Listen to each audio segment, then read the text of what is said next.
Hey guys, welcome back to Mahi tasty food. ఈరోజు మన recipe పొంగనాలతో టమాటా పల్లీ చట్నీ అండి. ఈ టమాటా పల్లీ చట్నీ మనకు దోశలో కూడా చాలా టేస్టీగా ఉంటుంది. ఒకసారి ఖచ్చితంగా ట్రై చేయండి. ఇప్పుడు మనము పొంగనాల కోసము క్యారెట్ తురుము, ఒక పెద్ద సైజు ఆనియన్ తీసుకొని ఇలా చిన్నగా కట్ చేసుకోవాలండి. అట్నే కొత్తిమీర తరుగు, ఒక పచ్చిమిర్చి సన్నని తరుగు, 2 రెమ్మల కరివేపాకు తీసుకోవాలండి. ఇప్పుడు మనము బాండీలో ఒక పావు టీ స్పూన్ నూనె వేసేసి ఆనియన్స్ వేసి 1 నిమిషం పాటు టాస్ చేయాలండి.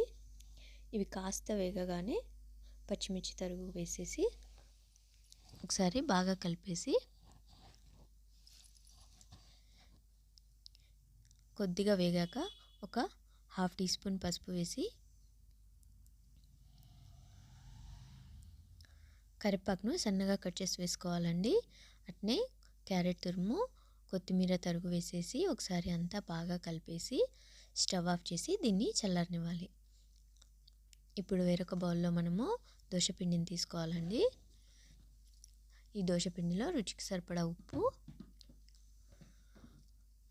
ఒక పావు టీ స్పూన్ చక్కెర వేసేసి మనం ఫ్రై చేసి పెట్టుకున్న ఆనియన్స్ని కూడా వేసేసి కలిపేసేయాలండి. దీంట్లో వాటర్ వేయకూడదు. ఇప్పుడు పొంగనాల పిండి సిద్ధమైపోయిందండి. ఇప్పుడు మన చట్నీ కోసము ఒక 3 రెక్కల చింతపండు, 3 వెల్లుల్లి రెబ్బలు తీసుకోవాలండి. 2 మీడియం సైజ్ టమాటా, 1 కప్పు పల్లీలు, ఒక 5-6 పచ్చిమిర్చి దాకా తీసుకోవాలి. ఇప్పుడు బాండీలో నూనె వేసి నూనె కాగానే టమాటా వేసి పచ్చిమిర్చి కూడా వేసి 1 నిమిషం పాటు వేగనివ్వాలి. ఇవి కాస్త వేగాక ఒక హాఫ్ టీ స్పూన్ పసుపు, 2 టీ స్పూన్ల జీలకర్ర, రుచికి సరిపడా ఉప్పు వేసి ఈ టమాటాలన్నీ మెత్తబడనివ్వాలి. ఇప్పుడు వెల్లుల్లి, చింతపండు రెక్కలు వేసి 1 నిమిషం పాటు వేగనించి స్టవ్ ఆఫ్ చేసి దీన్ని కాస్త చల్లారనివ్వండి.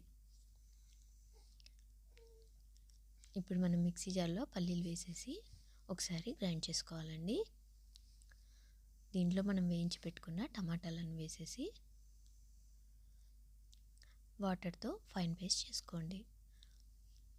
ఇప్పుడు దీన్ని మనము వేరొక బౌల్లో ట్రాన్స్ఫర్ చేసుకోవాలి. దీనికి పోపు కూడా అవసరం లేదండి.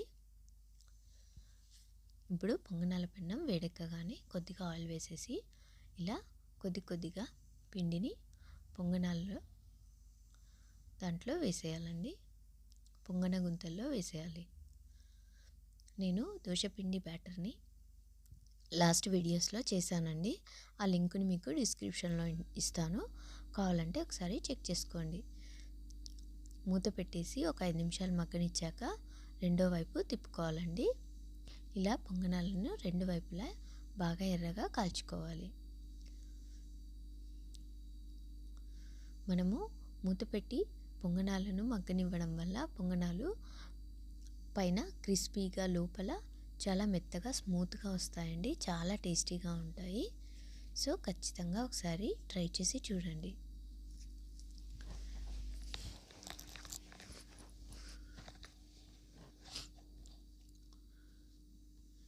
ఇలా పిండి అంతాను కొద్దిగా మొత్తము అంతా వేసుకోవాలండి.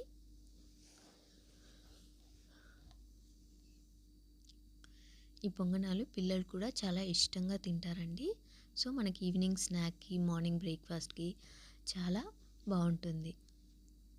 ఇలాంటి మరిన్ని ఇంట్రెస్టింగ్ రెసిపీస్ కోసం మా ఛానల్ని సబ్స్క్రైబ్ చేసుకోండి.